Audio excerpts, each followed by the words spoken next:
찬양을 딱 들으니까 마음의 평화가 싹 임합니다. 하나님께서 역사하시는 것 같습니다. 제가 최근에 유튜브에서 박진영 씨가 하는 복음 세미나를 몇 번 들어봤어요. 그런데 저는 그분에 대해서 가수 박진영 씨에 대해서 그래도 여러 가지로 아는 게 많습니다. 옛날에 날 떠나지 마, 그 찬양이 아니고 노래 1위를 했고, 그리고 그때 정말 그 오랑우탄 비슷하게 생긴 외모로 그렇게 막 팔다리 긴데 춤추는 거가 아주 인상이 깊었고요. 그 다음에 그분이 부르는 노래는 상상을 초월하는 즐거움의, 그 육체의 즐거움을 말하고 있어요. 그래서 하여간 그분이 작사 작곡한 노래는 거의 막 퇴폐적이고 들으면 안 될 것 같은 가사 내용이 많이 있죠. 그리고 잡지 인터뷰를 하는데 그 투명하게 비치는 비닐바지 입고 나와갖고 지금도 아직도 인터넷에 돌아다니면 그 박진영이 비닐바지 입은 거를 볼 수가 있죠. 그리고 그 박진영 씨에 대해서 제가 한 10여 년 전에 어떤 그 가수들 보면 아침부터 저녁까지 생활하는 걸 며칠 동안 쫓아다니면서 이렇게 촬영하는 게 있잖아요. 그거를 봤을 때 2011년도인지 2년도인지 잘 모르겠어요. 근데 그때쯤에서 박진영 씨 일상생활을 나오는데 루틴대로 운동하고 뭐하고 하는데 특별히 거기서 어떤 시간 되니까 성경 공부를 하더라고요. 그래서 그때 제 기억에는 히브리서였어요. 그래서 와, 히브리서 성경 공부를 한다. 대단하지 않습니까? 여러분들도 안 하는 히브리서 성경 공부를 가수 박진영이 하니 얼마나 신기한 일이에요. 그리고 2013년도에 하프타임이라는 곡을 발표하면서 자기가 인생에서 얼마나 방황하고 있는지, 인생의 전반기가 끝났고 이제 후반기에 대한 고민을 하고 있다라는 얘기를 하고 있었고, 그 후에 그때 2013년도 14년도까지도 공개적으로 자기는 무신론자다라고 얘기를 했었어요. 그러다가 어느 순간 이분이 예수를 믿게 되었다라고 얘기하면서 그 다음부터는 1년에 한 번씩 아니면 2번씩 해서 복음 세미나를 하고 있습니다. 제가 2부 예배 때 설교를 끝나니까 어떤 분이 우리 조성윤 목사님한테 찾아와서 아니 박진영 씨 이단이 아닙니까? 구원파 아닙니까? 라고 얘기를 해서 제가 볼 때는 아닐 거예요 라고 대답해 주고 싶었지만 누군지 알 수가 없어서 혹시 그런 분이 있으면 말해 주십시오. 구원파나 이단이 되는 거는요, 그 사람의 신앙 고백을 보면 알 수가 있어요. 구원파의 특징은 뭐냐면 잘 보세요. 특별히 1부 때 2부 때 없었던 특별 강의입니다. 자, 구원파는 뭐냐면 여러분, 우리가 예수를 믿으면 예수 십자가의 능력 안에서 우리의 과거의 죄, 현재의 죄, 미래의 죄, 모든 죄가 다 용서받죠. 맞아요? 이런 확신이 없어요. 이게 큰일 났어요 진짜. 오늘 말씀 준비하기를 정말 잘했어요. 여러분, 우리의 과거의 죄, 현재의 죄, 미래의 죄가 다 용서를 받죠. 다 용서를 받아요. 우리는요 절대 구원을 잃어버릴 수 있어요, 없어요? 여러분이 예수 믿은 다음에 나쁜 죄를 너무너무 많이 졌어요. 그럼 여러분 구원을 잃어버려요? 대답해 보세요. 구원을 잃어버린다 손? 구원을 안 잃어버린다 손? 손 안 든 사람은 뭐야 도대체? 에? 이거 어떻게 된 거예요? 여기는 우리 타협하면 안 됩니다. 이거는 타협하면 안 돼요. 저는 딴 거는 몰라도 제가 되게 물 탄 듯 술 탄 듯 물에 술 탄 듯 이런데 예수 그리스도나 말씀에 대해서는 1도 타협할 생각 없는 사람이에요. 이건 확실해요. 여러분, 구원에 대해서는 타협이 있으면 안 되죠. 우리는 예수 그리스도로 말미암아 과거의 죄, 현재의 죄, 미래의 죄를 용서받았고, 그리고 우리가 구원받은 다음에 어떤 누구도 우리의 죄도 어떤 것도 우리의 아픔도 상처도 병도 그 어떤 것도 우리를 그리스도 예수 안에 있는 하나님의 사랑에서 끊을 수가 없어요. 그래서 우리는 구원받으면 영원 무궁토록 구원받는 거죠. 여기까지는 다 정통 교리예요. 구원파의 틀린 점은 뭐냐면, 그러기 때문에 내가 구원받아서 내 구원받은 날짜가 중요하고, 그 다음에 구원받았으니까 난 내 맘대로 죄 지어도 괜찮아, 회개할 필요 없어 말하는 게 구원파입니다. 그러니까 이걸 정확하게 알아야 되는데 그냥 성경 얘기한다고 다 구원파로 가면 저도 구원파 돼요. 다 구원파예요 그럼. 그러니까 우리가 예수 믿는 게 뭔지를 알아야 돼요. 그래서 박진영 씨 그 복음 세미나를 보면서 와, 이 사람은 참 의미가 있더라고요. 왜냐하면 여러분이 예수를 처음 믿을 때 보면 여러분은 여러분 삶의 아픔과 경험에서 하나님 말씀이 들어가죠. 거기에 하나님 말씀이 반응하게 돼요. 그게 이제 뭐냐면 신학이라는 것 자체가 우리 삶에 대한 하나님의 말씀의 반응이에요. 그러니까 예를 들어서 자유주의다, 아니면 뭐 신동충 정통주의다, 아니면 뭐 어거스틴이다, 이 당시 사람들의 그 고민을 보면, 예를 들어서 어거스틴의 신의 도성, 하나님의 도성이라는 책을 썼잖아요. 이것은 지금 로마라는 이 나라의 심장부가 아니 하나님의 나라인 줄 알았는데 이민족에 침입을 받아서 완전히 불타고 황폐화됐어요. 아니 그러면 왜 하나님의 도성인 줄 알았더니 로마가 불타버렸는데 이거 어떻게 해석할 거냐? 그래서 하나님의 나라가 이 땅의 나라를 얘기하고 있어요. 신학적 얘기라는, 신앙 고백을 하는 게 신학의 역사거든요. 모든 게 다 그래요. 근데 박진영 씨 그 복음 세미나를 보게 되면 그 사람은 쾌락과 즐거움과 방황하던 자기가 목적 없던 삶이 예수 그리스도로 말미암아 목적을 찾게 돼서 이분의 세미나의 핵심은 보니까, 이분의 핵심은 뭐냐면 방황하지 않는다는 거예요. 예수 믿으면 방황하지 않는다는 거예요. 그리고 어쨌건 저는 그 박진영 씨 보니까 댓글을 보니까 비난하는 사람이 너무 많은데, 저는 박진영 씨를 대변하는 사람이 아니고 예수님을 대변하는 사람이거든요. 근데 그분은 조금 억울한 감이 있을 것 같아요. 왜냐하면 사람들이 덮어놓고 디스패치에서 처음에 2018년도에 구원파다라고 2번 보도한 다음부터 그냥 구원파라는 레이블이 붙어버렸어요. 근데 여러분, 사람은요 레이블 때문에 평가받는 게 아니라, 표딱지나 껍데기 때문에 평가받는 게 아니라 그 사람의 말을 들어봐야지 그 사람을 알 수가 있죠. 근데 적어도 제가 박진영 그 세미나를 보면서 집에 가서 한 번씩 보세요. 봐도 괜찮을 것 같아요. 1강, 2강 같은 건 굉장히 의미가 있더라고. 근데 하여간 뭐 옛날에 이 사람이 세상적이었다. 여러분, 어거스틴도 세상적인 사람이었고 사생아도 있었고요. 그 다음에 나 같은 죄인 살리신 그것도 존 뉴턴 같은 경우도 노예 상인이었고 살인자였던 사람이었고요. 성경을 보게 되면 이렇게 과거에 이상했던 사람이 예수 믿고 변하는 경우가 너무 많아요. 그래서 과거 때문에 평가하지 말고 그 사람이 어떤 신앙 고백을 하는지 우리가 그걸로 평가를 해야겠죠. 그런데 적어도 박진영은 보니까 자기가 물질적인 삶을 살았고 육신의 즐거움과 쾌락을 쫓아 살던 사람이, 자유를 쫓아 살던 사람이 하나님 말씀을 받아들이는 과정 가운데에서 이 말씀의 기초를 너무너무 잘 다져놨더라고요. 그래서 제가 그런 질문을 스스로 해봤어요. 우리 교회 교인들 중에서 정통교회를 다닌다고 하면서 믿음의 기초를 아는 사람이 몇 명이나 될까? 이런 이런 생각이 드는 거예요. 우리가 정통교회 다닌다고 얘기하면서 제대로 믿는다고 하면서 나는 정작 교회만 다니면서 성경 내용은 하나도 몰라요. 이러면 지옥 가요. 이건 지옥 가요 진짜. 그래서 오늘은요 복음에 대해서 한번, 오늘은 진짜 이거 모르면 지옥 갑니다. 웬만하면 협박 안 하잖아요. 굉장히 부드럽게 하잖아요. 오늘은 협박을 좀 할게요. 모르면 지옥 갑니다. 자, 우리말 성경으로 로마서 6장 한번 읽도록 하겠습니다. 우리 같이 읽을까요? 6장 1절부터. 오늘 같은 본문입니다. 시작. 그러면, 자, 6장 1절부터 로마서 6장 시작. 그러면 우리가 무슨 말을 해야 하겠습니까? 은혜를 더하게 하려고 죄 가운데 머물러 있어야 하겠습니까? 결코 그럴 수 없습니다. 죄에 대해 죽은 우리가 어떻게 죄 가운데 그대로 살겠습니까? 그리스도와 연합해 세례를 받은 우리는 모두 그리스도의 죽으심과 연합해 세례를 받은 줄을 알지 못합니까? 그러므로 우리는 그리스도의 죽으심과 연합해 세례를 받음으로써 그분과 함께 묻혔습니다. 이는 그리스도께서 아버지의 영광으로 인해 죽은 자들 가운데서 살리심을 받은 것처럼 우리도 또한 새 생명 가운데 살게 하려는 것입니다.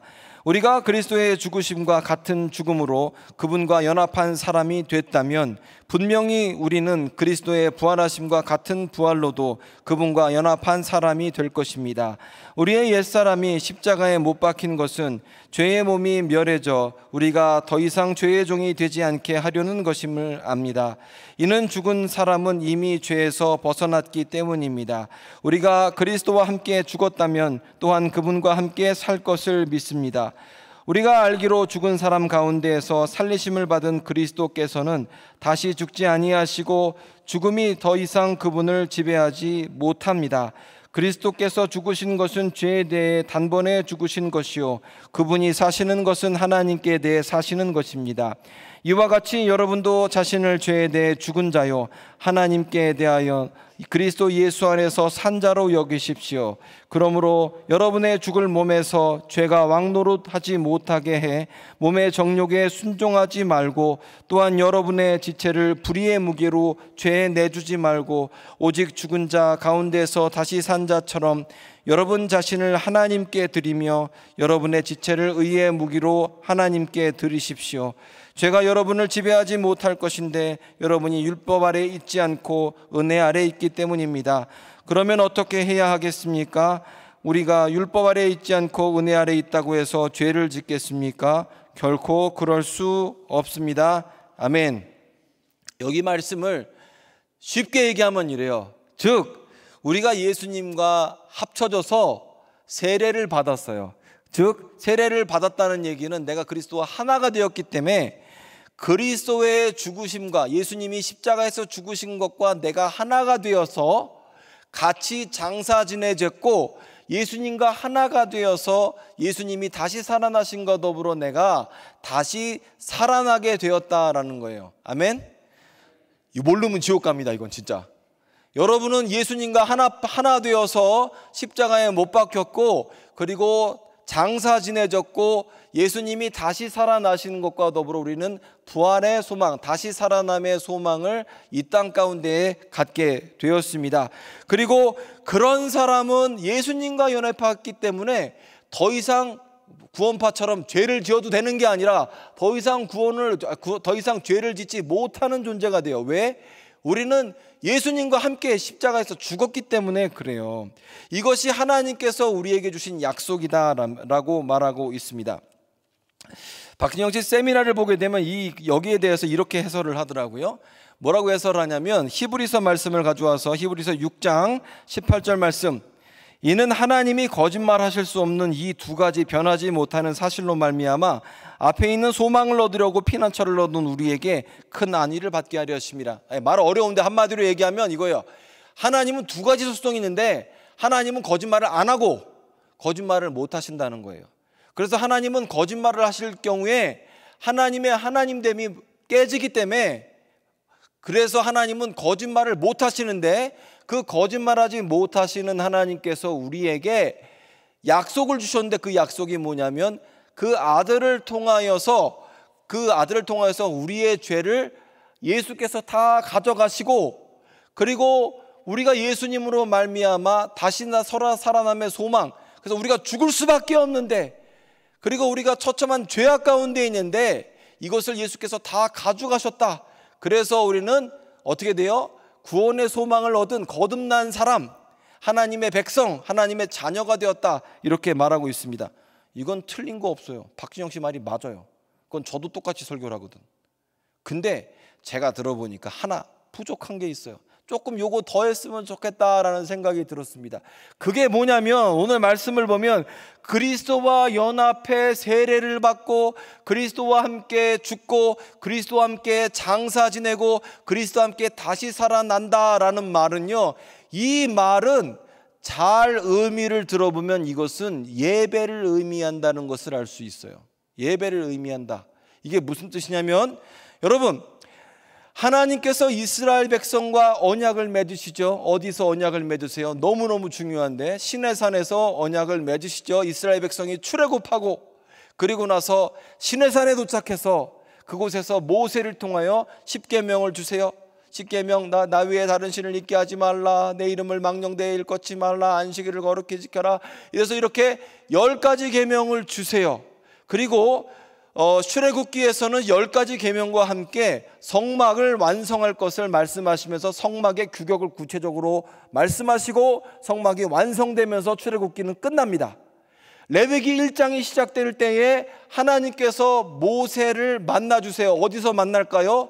조금 아까 지었던 회막에서 만나요. 회막이라는 말은 말이 어려워요. 근데 영어 성경을 보면 만남의 텐트라는 뜻입니다. 만남의 텐트. 한마디로 하나님이 인간과 만나줄 장소예요. 자, 그런데 여러분에게 질문을 드리고 싶어요. 하나님께서 10계명을 주셨어. 도둑질하지 말라, 살인하지 말라, 탐내지 말라 그랬는데 나도 모르게 내가 탐을 냈어요. 나 죄졌어. 죄지면 어떻게 할까요? 출애굽기에서 죄짓지 말라고 해서 10계명을 주셨는데 내가 받자마자 내가 죄를 졌어요. 어떻게 해요? 나 지옥 가니까 확 죽어버릴까 그냥? 예? 어떻게 해요? 성경의 순서를 보게 되면 너무 논리적이에요. 회막 하나님을 만나는 장소에 보면은 번제, 소제, 화제, 속건제, 속죄제 이런 제사에 대해서 얘기를 하고, 그리고 하나님을 만날 때 화목제로도 만나요. 하나님 감사합니다. 감사의 예물이죠. 그리고 죄진 사람이 하나님께 오기 위해서는 속죄제를 드립니다. 그래서 여러분 만약에 인터넷에서 성경에서 검색하실 때 머리에 안수라는 표현을 할 때 레위기밖에 안 나오는데, 자, 여러분이 죄를 졌어요. 그러면 어떻게 합니까? 어떻게 합니까? 제물을 끌고 오죠. 레위기 4장 띄워주십시오. 레위기 4장. 자, 같이 읽겠습니다. 시작. 여호와께서 모세에게 말씀하셨습니다. 이스라엘 백성들에게 다음과 같이 말하여라. 누구든지 여호와께서 하지 말라고 명하신 것을 하나라도 우발적으로 범해 잘못을 저질렀을 때에는 이렇게 해야 한다. 만일 기름 부음 받은 제사장이 죄를 지어서 그의 죄 때문에 백성이 손해를 입었다면 그는 그가 저지른 잘못으로 인해 흠없는 황소를 속죄제물로 여호와께 드려야 한다. 그는 황소를 회막문 여호와 앞으로 가져가 그 머리에 손을 얹는 의식을 행하고 여호와 앞에 잡아야 한다. 여러분, 제사장이라도 잘못을 하면 제물을 갖고 와요. 어떻게 합니까? 제물에 안수를 해요. 안수를 하고 제물을 잡을 때 소가 죽는 거예요? 내가 죽는 거예요? 소가 죽어? 내가 죽어요? 소가 죽는 거예요. 내가 안 죽어요. 내가 황소의 안수를 할 때, 근데 모든 제사는 똑같아요. 화목제, 속죄제, 모든 제사가 다 죄 짓고 나서 죄인이 제사장 앞에 제물을 끌고 와서 안수를 할 때는 나의 죄가 이 제물에게 전이가 돼서 제물이 하나님께 드려지는 거예요. 왜냐하면 피 흘림이 없이는 죄사함이 없기 때문에 그래요. 레위기 19장 말씀이죠. 피 흘림이 없이는 죄사함이 없어요. 그러면 여러분 다시 로마서 6장으로 가볼까요? 아니, 바울서신 전체를 봐도 예수님이 십자가에 달렸는데 내가 예수님과 연합했다는 얘기는 내가 달린 거예요? 예수님이 달린 거예요? 이거 모르면 지옥 간다니까요. 십자가에 내가 달린 거예요? 예수님이 달린 거예요?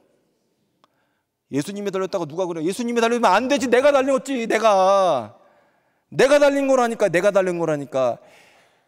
박진영 씨가 뭐라 그러냐면 이게 믿어지는 게 하나님의 선물이래. 이거 진짜 맞는 말이에요. 십자가에서 예수님이 보이는 게 아니라 내가 죽을 수밖에 없고 처참하게 하나님으로부터 심판받을 수 없는 내가 하나님의 은혜 때문에 그 죄값을 예수께서 감당하셨다는 거예요. 그래서 내가 그리스도와 연합하여서 십자가에 못 박혔고 장사됐고 예수 그리스도의 부활과 더불어 다시 살아남의 소망을 갖고 된 게 바로 우리거든요. 이건 타협할 수도 없어요. 이거 너무너무 중요해요. 그러면 뭐가 그렇게 특별하길래 예수님이 하나님의 어린 양이고 뭐가 그렇게 특별하길래 예수님이 우리의 죄를 다 가져가실 수 있느냐라는 거죠. 여러분, 만약에 나 대신에 다른 사람이 죽었다고 한다면 그 사람은 그 사람의 죄 때문에 죽은 거지 나 때문에 죽은 것은 아닙니다. 그런데 하나님께서는요, 하나님의 속성 중에 하나가 뭐냐면 하나님은 우리를 사랑하신다라는 거예요. 그래서 첫 번째 사람인 아담이 범죄했을 때 하나님은 친히 짐승을 죽여 가죽으로 옷을 만들어서 입히셨고, 그리고 하나님께서는 끊임없이 우리는 세상으로 갔고 죄악으로 갔지만 그런 우리를 잡아다가 하나님의 사랑을 알게 해주셨어요. 항상 그래요. 하나님의 성품이에요. 그럼 하나님은 약속하신 대로 그 아들을 보내셨다라는 거예요. 요한복음 1장 36절을 보면 세례자 요한이 침례자 요한이라고 부르죠. 세례자 요한이 예수님이 지나가심을 보면 그래요. 하나님의 어린 양이다. 여러분, 예수님은요 이 땅 가운데 오실 때 하나님의 어린 양 하나님의 어린 양으로 오셨다라는 겁니다. 우리 이사야서 말씀 제가 거의 한 달에 한 번은 보는 것 같은데, 이사야서 말씀 보면 53장 보면 그래요. 3절부터 제가 읽겠습니다. 예수님이 어떤 분이신지 구약 성경에 예언되어 있습니다. 그는 사람들에게 멸시를 당하고 버림을 받았을 뿐 아니라 고통을 겪었고 언제나 병을 앓고 있었다. 사람들이 그를 보고서 얼굴을 가릴 만큼 그는 멸시를 당했으니 우리마저도 그를 무시해 버렸다. 그러나 사실 그가 짊어진 병은 우리의 병이었고 그가 짊어진 아픔은 우리의 아픔이었다. 그런데도 우리는 그가 맞을 짓을 해서 하나님께서 그를 때리시고 고난을 주신다고 생각했다. 그러나 사실은 우리의 허물이 그를 찔렀고 우리의 악함이 그를 상하게 했다. 그가 책망을 받아서 우리가 평화를 누리고 그가 매를 맞아서 우리의 병이 나은 것이다. 우리는 모두 양처럼 길을 잃고 제각각 자기 길로 흩어져 가버렸지만 여호와께서 우리 모두의 죄악을 그에게 지우셨다. 그는 학대를 받고 괴로움을 당했지만 입을 열지 않았다. 마치 도살장으로 끌려가는 어린 양처럼, 마치 떨을 깎는 잠잠한 어미 양처럼 그는 입을 열지 않았다. 그는 강제로 끌려가 재판을 받고 처형을 받았지만 땅에서 그의 생명이 끊어지는 것을 보고서 그가 당하는 것이 내 백성의 죄악 때문이라고 중얼거리기도 한 사람이 우리 세대 가운데 누가 있었느냐? 여기 말씀이 구약 성경에 예언된 예수님의 말씀이고, 그리고 우리 주님께서는 약속의 말씀, 구약 성경에 예언된 말씀대로 이 땅에 오셔서 우리가 알기도 전에 우리의 죄를 감당하시고 십자가에서 죽으셨어요. 그리고 내가 그것을 깨닫게 됐고 믿음으로 주님 앞에 나아갈 때 우리는 그리스도와 연합하여서 십자가에 내가 달리고 예수님이 달린 게 아니라 나 대신에 예수께서 달리신 것이 내 모습으로 보이고, 그리고 주님께서 죽음의 무덤에 묻히시고 다시 살아난 것을 볼 때 나의 부활로 여기게 되는 게 우리의 믿음이다라는 거예요. 그러면 왜 예수의 보혈이 우리를 덮을 수 있느냐? 이것은 출애굽기 12장 말씀을 보면 알 수 있는데, 출애굽기 12장에서는요 이스라엘 백성이 이집트를 나올 때 마지막 재앙이 장자를 죽이는 재앙이었어요. 그때 하나님께서 이스라엘 백성에게 미리 먼저 말씀을 하시죠.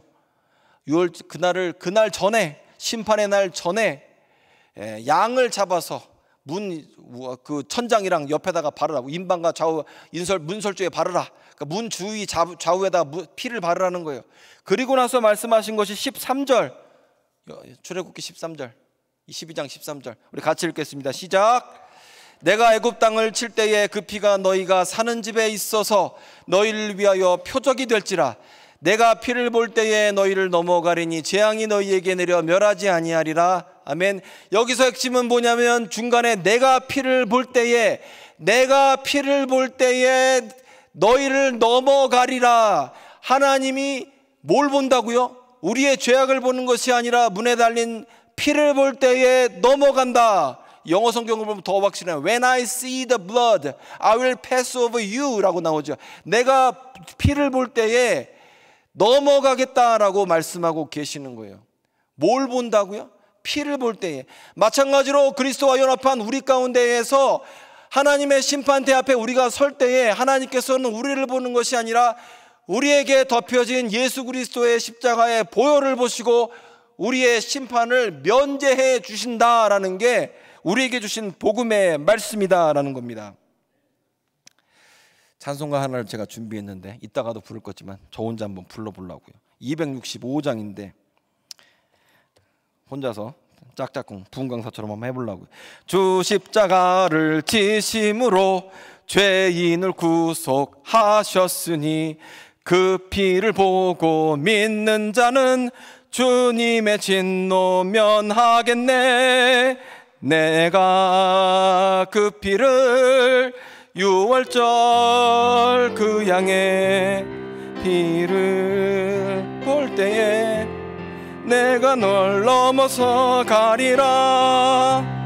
흉악한 죄인 괴수라도 예수는 능히 구원하네.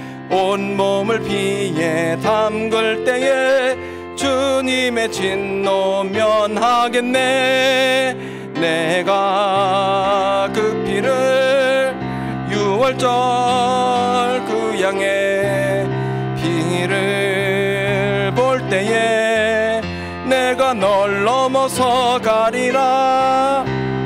3절은 같이 해요. 3절은 가사 좀 띄워봐요 방송실. 오케이 3절 시작. 심판할 때에 모든 백성 행한 일대로 복응 받네. 주님의 피로 죄 씻으면 주님의 진노 면하겠네. 내가 그 피를 유월절 그 양의 피를 볼 때에 내가 널 넘어서 가리라. 아멘. 자, 그래서 우리가 예수 그리스도의 보혈로 말미암아 우리는 하나님 앞에서 이미 죽은 사람이 되었다는 거예요. 그 죽은 사람은 더 이상 사형 집행하지 않거든요. 그래서 하나님의 심판에서 면제된다라고 말하고 있습니다. 그러면 예수 그리스도의 우리를 위해서 죽으심과 십자가의 그 십자가의 제사는 어떤 효력이 있느냐? 히브리서 10장 말씀입니다. 히브리서 10장 말씀. 히브리서 10장 1절에서 20절까지 말씀인데 우리 같이 읽겠습니다. 히브리서 10장. 성경을 찾으시면 더 좋아요. 왜냐하면 스크린도 좋은데 스크린은 사라지는 순간 내 기억에서도 사라져 버려요. 근데 찾으면 남아 머릿속에요. 그래서 찾는 게 좋습니다. 히브리서 10장 1절부터 우리 같이 읽겠습니다. 시작. 율법은 다가올 좋은 것들의 그림자일 뿐 그것이 실체의 형상 그 자체는 아닙니다. 그러므로 그것은 해마다 끊이지 않고 드리는 똑같은 제사를 통하여 나오는 사람들을 결코 온전하게 할 수 없습니다. 그렇게 할 수 있었다면 바치는 일이 그치지 않았겠습니까? 왜냐하면 섬기는 사람이 단번에 정결케 돼 더 이상 죄를 의식하는 일이 없었을 것이기 때문입니다. 자, 저거 잠깐 보세요. 여기는 무슨 뜻이냐면 우리가 아까 제가 처음에 구약의 제사가 어떻다고 그랬어요? 황소나 양이나 염소를 데려다가 하나님 앞에 안수하고 얘를 죽여서 피를 제단불에 바르고 태워서 드리잖아요. 그렇게 하는 게 만약에 완벽한 제사였다면 2번 하지 않을 거예요. 그렇죠? 만약에 여러분이 어떤 몸이 아픈데 약을 먹었어. 근데 그 약이 진짜 효과가 있어. 그럼 한 번밖에 안 먹죠. 효과가 없으니까 여러 번 먹는 거예요. 마찬가지로 하나님 앞에서 내 죄가 완벽하게 용서됐으면 2번 제사 드릴 필요가 없잖아요. 그런데 동물 제사, 구약의 제사는 불완전하기 때문에 죄가 계속 생각나서 제사를 계속 드린다라는 거예요. 그래서 3절 보면 이 제사들은 해마다 죄를 생각하게 하는 것이 있습니다. 4절, 이는 황소나 염소의 피가 죄를 제거하지 못하기 때문입니다. 그러므로 그리스도께서 세상에 오시면서 이렇게 말씀하셨습니다. 주께서는 제물과 헌물을 원하지 않으시고 오히려 나를 위해 한 몸을 예비하셨습니다. 주께서는 번제와 속죄제를 기뻐하지 않으셨습니다. 그래서 내가 말했습니다. 보십시오, 하나님, 저에 대해 두루마리 책에 기록된 대로 제가 주의 뜻을 행하러 왔습니다. 앞에서 주께서는 제물과 헌물과 번제와 속죄제를 원하지도 않으시고 기뻐하지도 않으십니다. 그런데 그것들은 율법을 따라 드리는 것들입니다 라고 말씀하실 때 그는 보십시오, 내가 주의 뜻을 행하러 왔습니다 라고 덧붙이셨습니다.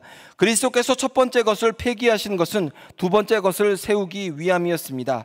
이러한 뜻 가운데 예수 그리스도께서 단번에 자기의 몸을 들이심으로 우리가 거룩하게 됐습니다. 아멘. 여기서 중요한 키워드는 단번에입니다. 단번에 일회성이다라는 거예요. 메시아는 한 분, 십자가 사건도 한 번, 우리의 구원자도 한 분, 유일하신 예수님 한 분이다 이거예요. 단번에 자기를 들이심으로 우리가 거룩하게 됐습니다. 모든 제사장은 날마다 서서 섬기며 반복해 똑같은 제사를 드립니다. 그러나 그것들은 결코 죄를 제거할 수 없습니다. 이것은 그 당시 예루살렘 성전에서 제사를 드리는 것은 반복해서 드렸어요. 죄를 질 때마다 드려요. 유월절마다 주님 앞에 제사를 드려야 됐어요. 왜냐? 그 죄는 완벽하지 않기 때문에 반복해야 돼요. 그런데 오늘 본문 보게 되면 모든 제사장은 날마다 서서 반복해서 똑같은 제사를 드리지만 12절 그러나 방송실 띄워주세요. 그러나 그리스도께서는 죄에 대해 단번에 영원한 제사를 드리시고 하나님 오른편에 앉으셨습니다. 이게 무슨 뜻이냐면 죄에 대해서 단번에 제사를 한 번만 드리고 하나님 보좌 우편에 앉으셨어요. 이게 무슨 뜻이냐면 성전에는 의자가 없어요. 왜냐하면 의자는 휴식의 의미이기 때문에 그래요. 일하는 사람이 앉아서 일하는 거 봤어요? 옛날 기준으로? 요즘은 앉아서 책상에서 일하지만 앉아서 일하는 거 일하는 거 아니에요. 앉는 데는 휴식하는 데예요. 즉 성전에는 의자가 없는데 예수님은 대제사장으로 멜기세덱의 반차에서 오신 분으로서 단번에 자기 몸을 들여 하나님 앞에 제사를 드리고 하나님 보좌 우편에 앉으셨다는 것은 제사가 끝났다, 완벽한 제사였기 때문에 더 이상의 제사가 없다, 예수님만이 유일한 우리의 죄를 속죄하는 방법이다 라고 지금 선포한 겁니다. 아멘. 그래서 그리스도께서 죄에 대해 단번에 영원한 제사를 드리시고 하나님 오른편에 앉으셨습니다. 그분의 원수들이 그분의 발 아래 굴복할 때까지 기다리고 계십니다. 그분은 단 한 번의 제물로 거룩하게 된 사람들을 영원히 온전하게 만드셨습니다. 자, 그래서 이제 14절까지 봤어요. 자, 그래서 단번에 영원한 제사를 통하여서 예수께서 우리의 죄를 완벽하게 끝내셨다. 그리고 그분이 바로 나의 구주, 나의 하나님, 아들 하나님, 성자 하나님이시다라는 겁니다. 로마서 8장 마지막으로 읽고 설교 마치도록 하겠습니다. 로마서 8장입니다. 자, 로마서 8장에서 1절부터 이제 17절까지 볼 텐데 보면요, 여기서 6장이나 8장이나 똑같아요. 심지어 8장이나 6장이나 그리고 또 구약의 제사의 원리와 똑같아요. 성경은 일맥상통하거든요. 다르지 않아요. 다 똑같아요. 어쩜 이렇게 똑같은지 몰라요. 언어도 다르고 수천 년이라 시간갭도 있고 저자도 다르고 다 틀린데 맥락이 완전히 똑같아요. 8장을 보면, 자, 우리 같이 읽을까요? 시작.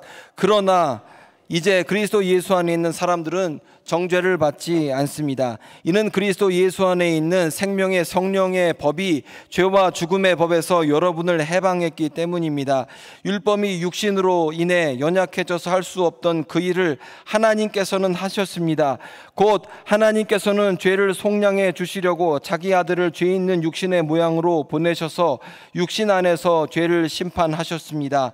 이는 육신을 따라 살지 않고 성령을 따라 사는 우리에게 율법의 요구가 이루어지게 하시려는 것입니다. 육신을 따라 사는 사람은 육신의 일을 생각하지만 성령을 따라 사는 사람은 성령의 일을 생각합니다. 육신의 생각은 죽음이지만 성령의 생각은 생명과 평안입니다. 육신의 생각은 하나님을 적대하는 것입니다. 그것은 하나님의 법에 복종하지 않을 뿐더러 복종할 수도 없습니다. 육신 안에 사는 사람들은 하나님을 기쁘시게 할 수 없습니다. 그러나 하나님의 영이 여러분 안에 거하시면 여러분은 육신에 있지 않고 성령 안에 있습니다. 누구든지 그리스도의 영이 없으면 그리스도의 사람이 아닙니다. 그러나 그리스도가 여러분 안에 계시다면 몸은 죄로 인해 죽으나 영은 의로 인해 살아 있습니다. 예수를 죽은 사람 가운데 살리신 분의 영이 여러분 안에 거하시면 그리스도 예수를 죽은 사람 가운데서 살리신 분께서 여러분 안에 거하시는 자기 영으로 인해 여러분의 죽을 몸도 살리실 것입니다. 그러므로 형제들이여, 우리는 육신을 따라 살아야 하는 육신에 빚진 사람이 아닙니다. 만일 여러분이 육신을 따라 살면 반드시 죽을 것이지만 성령으로 몸의 행실을 죽이면 살 것입니다. 누구든지 하나님의 영으로 인도를 받는 사람들은 하나님의 아들들입니다. 여러분은 다시 두려움에 이르게 하는 종의 영을 받지 않고 양자의 영을 받았습니다. 우리는 그 영으로 아바 아버지라고 부릅니다. 성령은 친히 우리의 영과 더불어 우리가 하나님의 자녀임을 증언합니다. 우리가 자녀이면 또한 상속자입니다. 우리가 그리스도와 함께 영광을 받기 위해 더불어 고난을 받으면 우리는 하나님의 상속자요 그리스도와 함께 상속자가 됩니다. 아멘. 자, 긴 얘기인데 이걸 짧게 얘기하면 무슨 얘기예요? 우리가 예수 그리스도와 함께 십자가에 못 박혔어요. 그리고 장사 지내댔어요. 그러면서 우리가 어떻게 돼요? 우리는 죄에 대해서, 육에 대해서 이미 십자가에서 살았어요, 죽었어요? 이미 죽었어요. 그리고 우리는 예수님의 부활과 다시 살아나심과 더불어서 다시 살아남의 소망, 부활의 소망을 갖게 되었어요. 그리고 이 사람의 이렇게 된 우리에게 하나님께서 주신 선물이 뭐냐면 양자의 영이신 성령을 우리에게 주셨다라는 겁니다. 성령의 영에 잡혀 있는 사람은 어떻게 하냐? 하나님의 자녀인 것을 안다라는 거예요. 이게 왜 중요하냐면 여러분이 교회 밖을 나가면서 여러분이 인생을 사시면서 죄를 짓고 병에 앓고 아니면 삶의 어려움이 있고 이런저런 고통 가운데 있을 때 여러분 스스로 그래요. 나는 하나님의 자녀가 아닌가 보다. 나는 내가 그냥 부모를 잘못 만나고 남편을 잘못 만나고 아내를 잘못 만나고 시대를 잘못 만나고 이 모양 이 꼴로 사나보다라고 하고 좌절하고 낙심하고 자포자기 해버리고 널브러져 있을 때 여러분 안에 계신 성령께서 너는 하나님의 자녀다라고 얘기하고, 그리고 내 안에 계신 성령께서 끊임없이 내가 누구인지를 알려주시고, 내가 하나님을 부를 때에 하나님이라 부르지 않는 게 아니라 하나님 아버지, 아빠 아버지라 부르짖게 하는 게 바로 우리 안에 계신 성령 하나님이시다라는 겁니다. 아멘. 그래서 여러분, 제가 오늘 설교 제목 뭐라고 했는지 기억나세요? 하나님의 뜻대로 살 수 있는 이유. 하나님의 뜻대로 살 수 있는 이유. 아니, 이건 구원을 넘어서 하나님의 뜻대로 어떻게 삽니까? 십자가에 못 박힌 사람은 하나님의 뜻대로 살 수 있는 거예요. 왜냐? 우리 안에 성령께서 계시기 때문입니다. 우리 안에 계신 성령님 때문에 우리는 육에 대해서 죽은 자예요. 물론 사람이니까 죄도 짓고 유혹에 넘어갈 수 있어요. 잘못할 때가 있다니까. 근데 그럼에도 불구하고 우리가 다시 주의 전에 나오고 회개하게 되고 하나님 뜻대로 살겠다고 결심하는 이유는 우리 안에 있는 의지가 아니라 우리 안에 내주하시는 성령께서 너는 하나님의 자녀다, 내가 있을 곳은 여기가 아니라 하나님 앞이다라고 끊임없이 말씀하시기 때문에 우리는 주의 전에 나오게 되는 것이다 라는 겁니다. 그래서 우리가 하나님 뜻대로 살 수 있는 이유는 무엇입니까? 예수님과 함께 연합하여 십자가에 못 박혔기 때문에요. 예수님과 연합하여서 다시 살아날 것이기 때문입니다. 우리가 양자의 영이신 성령님을 받았기 때문입니다. 그 영 안에서 승리하는 여러분 되시길 바랍니다. 기도하겠습니다. 하나님 아버지, 감사를 드립니다. 세상 가운데 살고 있었지만 하나님께서 우리를 불러 하나님의 자녀 삼으시고 또 그리스도와 연합하여 죄에 대해서 죽게 하시고 하나님의 영이신 성령 받게 하시니 감사를 드립니다. 아버지 하나님, 우리에게 성령님께서 예수 이름의 능력을 주셨습니다. 한 주간을 살아갈 때 세상 가운데 패배하지 않고 예수의 이름의 능력으로 승리하는 우리 되게 하여 주옵소서. 예수님의 이름으로 기도합니다. 아멘.